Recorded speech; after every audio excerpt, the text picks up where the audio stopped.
بسم اللہ الرحمن الرحیم نحمدہ ونصلی ونسلم علی رسولہ الکریم اما بعد فاعوذ باللہ من الشیطان الرجیم بسم اللہ الرحمن الرحیم الم تر الی الملأ من بنی اسرائیل من بعد موسیٰ اذ قالوا لنبی لہ مبعث لنا ملکا نقاتل فی سبیل اللہ قال هل عصيتم إن كتب عليكم القتال ألا تقاتلوا قالوا وما لنا ألا نقاتل في سبيل الله وقد أخرجنا من ديارنا وأبنائنا فلما كتب عليهم القتال تولوا إلا قليلا منهم والله عليم بالظالمين صدق الله مولانا العظيم وبلغنا رسوله النبي الكريم الامین۔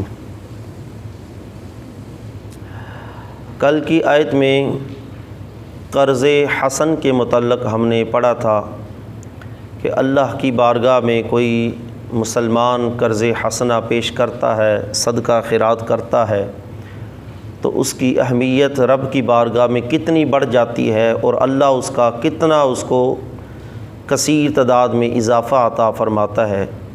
کل کی آیت میں یہ بیان ہوا تھا۔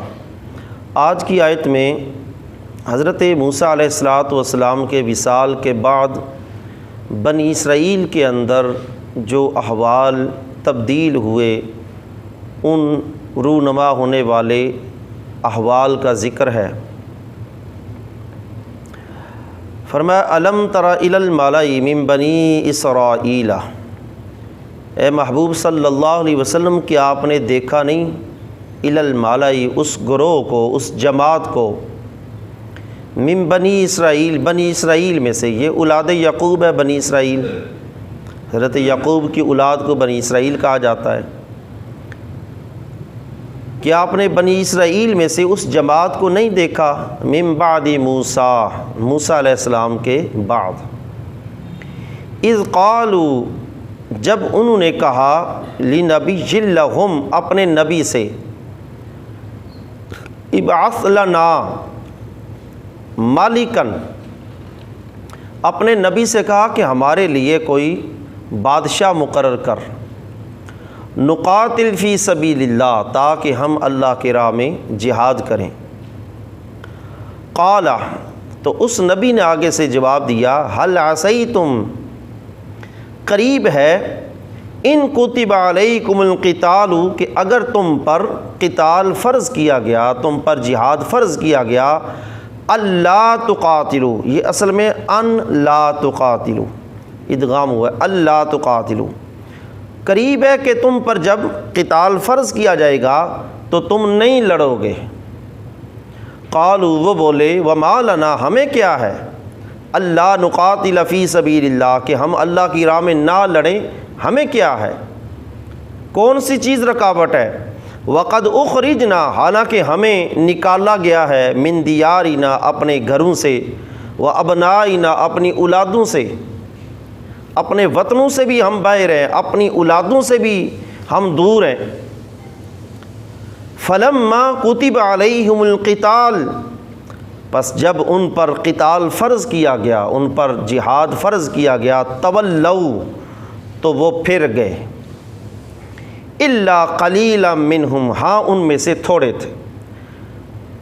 تھے جو نہیں پھرے، واللہ علیم بالظالمین، اور اللہ تبارک و تعالی ظلم کرنے والوں کو جانتا ہے۔ حضرت موسیٰ علیہ السلام کے وصال کے بعد اللہ رب العزت نے سلسلہ شریعت موسوی کا بنی اسرائیل کے اندر بے شمار انبیاء علیہ السلام کے ذریعے تورات کا سلسلہ آگے جاری رکھا، جب تک اگلی کتاب نازل نہ ہوئی اس وقت تک تورات کے احکامات کی ہی تبلیغ آگے انبیاء جو بھی آتے رہے، حضرت موسیٰ علیہ السلام کی تورات اور آپ کی شریعت کی ہی تبلیغ کرتے رہے۔ یہاں پر حضرت موسیٰ علیہ السلام کے وصال کے بعد کے احوال کو اللہ رب العزت نے بیان فرمایا ہے کہ محبوب صلی اللہ علیہ وسلم موسیٰ علیہ السلام کے بعد جو جماعت ہے بنی اسرائیل سے ایک جماعت تھی، اس کے متعلق کہ آپ نہیں جانتے، کہ آپ نے دیکھا نہیں؟ اذ قالوا لنبی لہم ابعث لنا ملکا نقاتل فی سبیل اللہ، جب انہوں نے اپنے نبی سے کہا۔ اس وقت نبی کون تھے؟ سب سے پہلے تو یہ سنیں کہ حضرت موسیٰ علیہ السلام، جیسے چند دن پہلے بھی گزرا تھا کہ حضرت موسیٰ علیہ السلام کے بعد پہلے خلیفہ حضرت یوشع بن نون بنے، پھر حضرت کالب بن یوزا بنے، ان کے بعد حضرت حزقیل بنے، اس کے بعد حضرت الیاس علیہ السلام، پھر یسع علیہ السلام۔ یہ سلسلہ انبیاء کا حضرت موسیٰ علیہ السلام کے بعد جاری رہا۔ لما مات موسیٰ علیہ السلام، جب موسیٰ علیہ السلام کا وصال ہوا تو خالفہ بعدہ یوشع بن نون، تو ان کے بعد حضرت یوشع بن نون علیہ السلام وہ حضرت موسیٰ علیہ السلام کے خلیفہ بنے۔ وہ نبی بھی تھے، موسیٰ علیہ السلام کے خالہ زاد بھی تھے، وہ حضرت موسیٰ علیہ السلام کے خلیفہ بنے۔ یقیم فیہم التوراۃ و امر اللہ تعالی فی بنی اسرائیل۔ تو یوشع بن نون علیہ السلام نے حضرت موسیٰ علیہ السلام کے بعد بنی اسرائیل کے اندر تورات کے احکام کو آگے جاری کیا، اور اللہ تبارک و تعالیٰ کی طرف سے جو احکامات ملتے تھے ان کو آگے منتقل کیا بنی اسرائیل کے اندر، حتیٰ قبضہ اللہ، یہاں تک کہ اللہ تبارک و تعالیٰ نے حضرت یوشع بن نون کی روح قبض کی، ان کا وصال ہوا۔ ثم خالفہ بعدہ کالب، یوشع بن نون کے بعد حضرت کالب وہ خلیفہ بنے، حتیٰ قبضہ اللہ، یہاں تک کہ ان کا بھی وصال ہو گیا۔ ثم خالفہ بعدہ حزقیل، حضرت کالب کے بعد حضرت حزقیل وہ خلیفہ بنے۔ ثم قبض حتیٰ قبضہ اللہ، حضرت حزقیل کا بھی جب وصال ہوا، ثم عظمت الاحداث فی بنی اسرائیل ونسوا عہد اللہ، کہ بنی اسرائیل کے اندر حضرت حزقیل کے وصال کے بعد بہت ہی برے احوال شروع ہو گئے، ان کے معاملات تبدیل ہو گئے۔ عظمت الاحداث، بڑے سے بڑے ان کے اندر غلط کارنامے شروع ہو گئے، حتیٰ کہ انہوں نے بتوں کی پوجا بھی شروع کر دی، بت پرستی بھی انہوں نے شروع کر دی۔ اس طرح کے ان کے احوال تبدیل ہوئے۔ فبعثہ اللہ الیہم الیاسا، تو اللہ تبارک و تعالیٰ نے پھر حضرت الیاس علیہ السلام کو ان کی طرف نبی بنا کر بھیجا۔ دعاہم الی اللہ، انہوں نے اللہ کی طرف ان کو بلایا، اللہ کی طرف دعوت دی۔ کچھ معاملہ بہتر ہوا، حضرت الیاس علیہ السلام کے وصال کے بعد حضرت یسع علیہ السلام آئے، انہوں نے وہی تبلیغ کا سلسلہ شریعت موسوی کا آگے جاری رکھا۔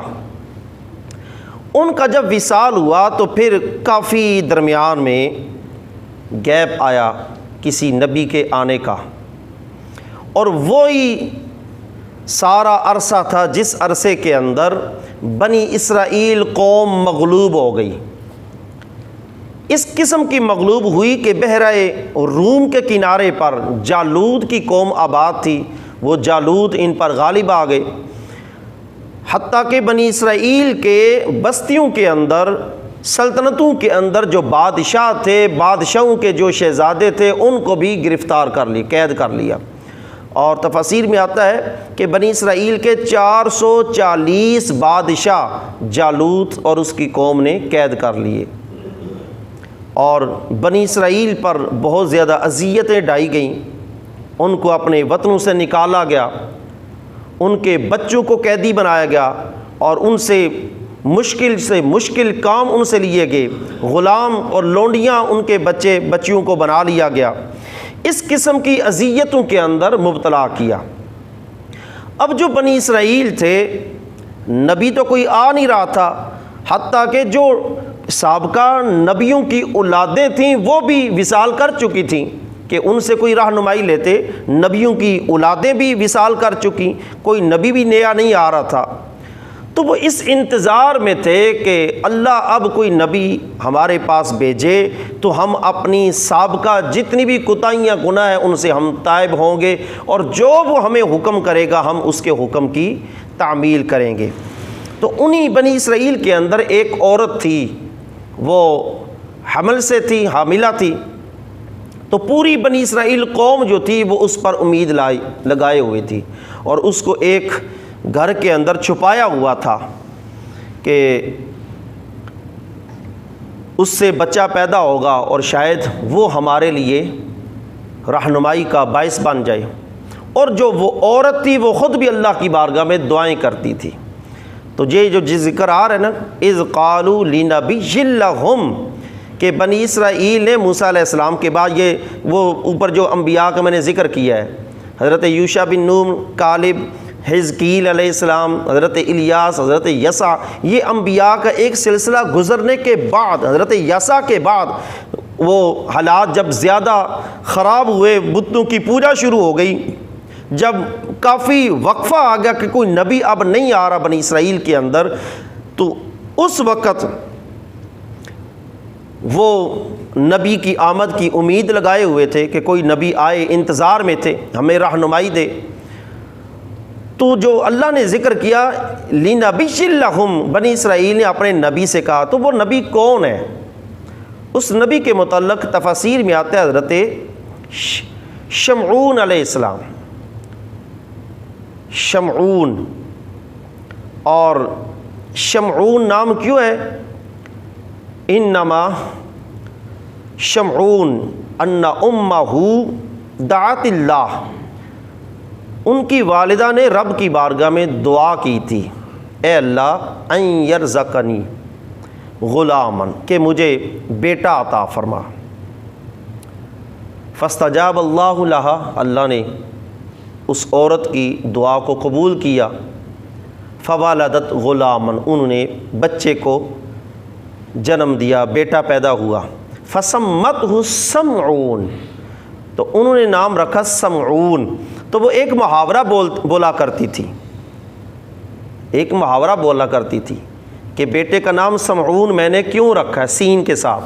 وہ کہتی تھی، محاورہ بولتی تھی، سمع اللہ دعائی، اللہ نے میری دعا کو سن لیا ہے، اللہ نے میری دعا کو سن لیا، مجھے بیٹا عطا کیا ہے۔ تو اس محاورے کے پیش نظر انہوں نے سمعون رکھا۔ اور پھر سمعون سے شمعون کیسے ہوا؟ شمعون ایسے ہوا کہ ان سینہ تسیر شینن فی العبرانیہ، عبرانی زبان کے اندر سین نہیں ہے، سین کو شین پڑھا جاتا ہے، عبرانی زبان کے اندر سین شین ہے۔ اور بعض مفسرین کہتے ہیں شمویل نام تھا، اور شمویل جو ہے وہ عبرانی کے اندر اسماعیل ہے، شمویل کا عبرانی کے اندر جو مفہوم بنتا ہے وہ اسماعیل ہے۔ تو یہ وہ نبی تھے حضرت شمویل یا شمعون۔ جب وہ پیدا ہوئے تو انہوں نے بیت المقدس کے اندر اس بچے کو اپنے ایک شیخ جو بہت بڑا عالم تھا تورات کا، اس کے پاس تربیت کے لیے چھوڑ دیا۔ وہاں وہ پرورش بھی پاتے رہے، حتیٰ کہ ایک مرتبہ جبریل امین اللہ کا حکم لے کر آ گئے، اعلان نبوت کا حکم کیا کہ اپنے نبوت کا اعلان کرو۔ تو حضرت شمعون اپنے شیخ کے پاس سے اٹھ کر گئے، جا کر بنی اسرائیل کے اندر اعلان نبوت کر دیا کہ میں اللہ کا نبی ہوں، تمہارے پاس اللہ کا یہ حکم آیا ہے۔ انہوں نے تکذیب کر دی، جھٹلا دیا۔ پہلے وہ اس انتظار میں تھے کہ کوئی نبی آئے ہماری رہنمائی کرے۔ جب نبی نے اعلان کیا تو اس وقت انہوں نے جھٹلا دیا اور کہا کیا؟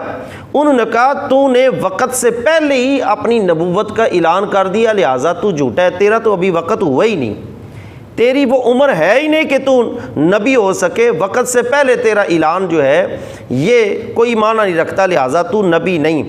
اگر تو نبی ہے، اگر تو نبی ہے تو یہ آگے ہے، قالوا لنبی اللہ مبعث لنا ملکا، نبوت کی انہوں نے یہ نشانی مانگی، اگر تو نبی ہے تو پھر ہمارے لیے کوئی بادشاہ مقرر کر، ہمارے لیے کوئی بادشاہ مقرر۔ یہ نشانی کیوں تھی نبوت کی؟ بنی اسرائیل کے اندر معاملہ یہ تھا کہ جو دنیاوی معاملات ہوتے تھے وہ بادشاہ چلاتا تھا، جو دینی معاملات ہوتے تھے وہ اللہ کا نبی چلاتا تھا، جو بھی نبی ہوتا تھا بنی اسرائیل کے اندر، اور جو بادشاہ ہوتا تھا وہ اس نبی کی نگرانی کے اندر ہوتا تھا، وہ نبی اپنی نگرانی کے اندر اس بادشاہ کو جو احکامات جاری کرتا، بادشاہ اسی نبی کی نگرانی کے اندر ملکی اور دنیاوی معاملات وہ چلایا کرتا تھا۔ اور وہ قوم جو بنی اسرائیل تھی وہ اپنے بادشاہ کی سرپرستی کے اندر وہ دشمن سے لڑا کرتے تھے، تو یہ ایک نشانی تھی سچے نبی کی۔ تو انہوں نے کہا کہ اگر تو سچا نبی ہے، لنبی اللہ مبعث لنا ملکا، ہمارے لیے پھر کوئی بادشاہ مقرر کر، اگر تو سچا نبی ہے تو کوئی بادشاہ مقرر کر۔ جو نبی ہوتا ہے وہ تو ہمیں بنی اسرائیل میں پرانا طریقہ چلا آ رہا ہے، جو نبی ہوتا ہے وہ بادشاہ مقرر کرتا ہے، نبی خود دینی معاملات چلاتا ہے، اور جو بادشاہ ہوتا ہے وہ دنیاوی ملکی سلطنت کے معاملات اس کے سپرد ہوتے ہیں، تو پھر کوئی بادشاہ مقرر کر۔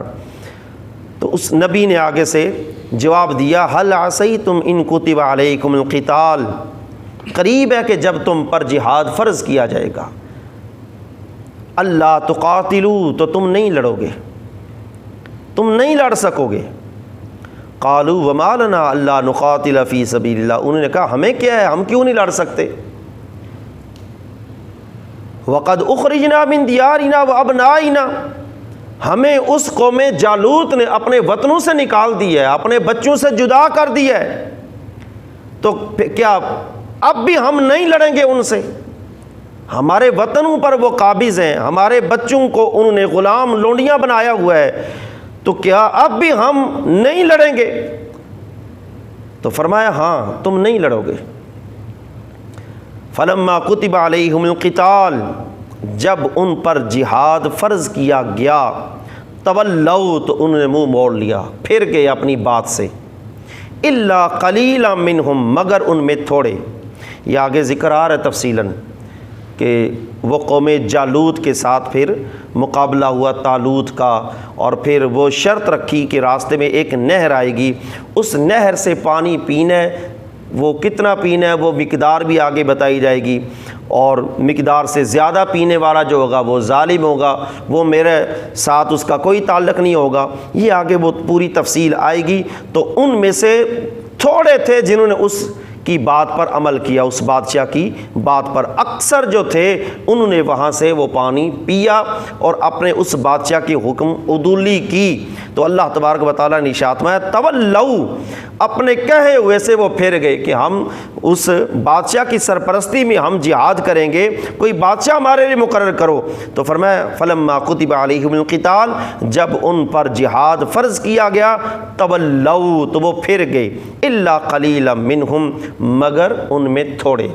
اب اس جملے سے علامہ اسماعیل حقی رحمۃ اللہ علیہ فرماتے ہیں، حضرت عبداللہ بن مسعود رضی اللہ تعالی عنہ کا قول، اور یہ اس وقت بھی ایک صورتحال بنی ہوئی ہے، یہ قول اس وقت بھی یہ سچا ثابت آتا ہے۔ حضرت عبداللہ بن مسعود رضی اللہ تعالی عنہ ارشاد فرماتے ہیں، سواد اعظم، بہت بڑی جماعت۔ حضرت عبداللہ بن مسعود کا قول کیا ہے؟ حضرت علامہ اسماعیل حقی نے اسی آیت میں لکھا کہ حضرت عبداللہ بن مسعود فرماتے ہیں کہ اگر ایک بندہ حق پر ہو تو وہی سواد اعظم ہے، ایک بندہ اگر حق پر ہے تو وہی سواد اعظم ہے، یہ نہیں کہ لاکھوں کی تعداد میں ہو تو وہ سواد، ایک بندہ حق پر ہے تو وہی سواد اعظم۔ الا قلیلا منہم، اکثر جو تھے انہوں نے منہ موڑ لیا، اور چند تھوڑے تھے جو اس نبی کے ساتھ کیا ہوا وعدہ انہوں نے پورا کیا۔ واللہ علیم بالظالمین، اور اللہ تبارک و تعالیٰ ظلم کرنے والوں کو جانتا ہے، ظالمین کو جانتا ہے۔ ان کا ظلم کیا تھا کہ اپنے نبی سے پہلے تو اس کو جھٹلایا، پھر اس سے نشانی مانگی کہ اگر تو نبی ہے تو وہ بادشاہ مقرر کر. اس نے نشانی بھی ظاہر کر دی، بادشاہ مقرر کر دیا، طالوت کو بادشاہ بنا دیا. تو وہ اس کے باوجود انہوں نے اس نشانی کو دیکھ کر بھی اس نشانی کا ساتھ نہ دیا، تو یہ انہوں نے اپنی ذات کے اوپر ظلم کیا، اپنے آپ کو خسارے اور گھاٹے کے اندر ڈالا. واللہ علیم بالظالمین، اللہ تبارک و تعالیٰ ظلم کرنے والوں کو جانتا ہے. اب وہ جو انہوں نے آرزو کی تھی، وہ چاہتے تھے بغیر جہاد کے ہمیں سب کچھ مل جائے، رہنمائی بھی مل جائے اور نبی بھی مل جائے، بادشاہ بھی مل جائے اور جہاد نہ کرنا پڑے. تو حضرت علی رضی اللہ تعالیٰ عنہ اس سلسلے میں آپ کا قول ہے، آپ ارشاد فرماتے ہیں کوئی بندہ اگر مقصد کے بغیر اگر کہیں چلتا ہے اور مقصد پر پہنچنے کے لیے وہی کوئی جد و جہد، کوئی کوشش، محنت نہیں کرتا، مقصد ہے اس کا سامنے لیکن اس مقصد کو پانے کے لیے محنت، کوشش، جد و جہد نہیں کرتا، حضرت شیر خدا علی المرتضیٰ رضی اللہ تعالیٰ عنہ فرماتے ہیں وہ بندہ پھر ساری زندگی آرزویں ہی کرتا رہتا ہے، مقصد تک نہیں پہنچ سکتا، صرف آرزو میں رہتا ہے. اور جو بندہ محنت، کوشش، جد و جہد کرتا ہے مقصد پانے کے لیے، تو اللہ رب العزت ضرور اس کو کامیابی عطا کرتا ہے. تو یہ معاملہ جو ہے بنی اسرائیل کا بھی کہ یہ آرزویں بڑی بڑی تھیں لیکن محنت اور کوشش اور جد و جہد نہیں تھی، اس لیے اللہ رب العزت نے فرمایا تولوا الا قلیلا منہم، وہ پھر گئے اپنی بات سے اور تھوڑے سے تھے جو کامیاب ہوئے. اللہ تبارک و تعالیٰ ظالمین کو جانتا ہے. اللہ رب العزت ہمیں بھی اس نے جو دین اسلام کی حقانیت ہمارے سامنے رکھی ہے، اس دین اسلام کی حقانیت کو ہمیں بھی سمجھنے کی توفیق عطا فرمائے، اس پر عمل کرنے کی توفیق عطا فرمائے. آمین. وآخر دعوانا ان الحمد للہ رب العالمین.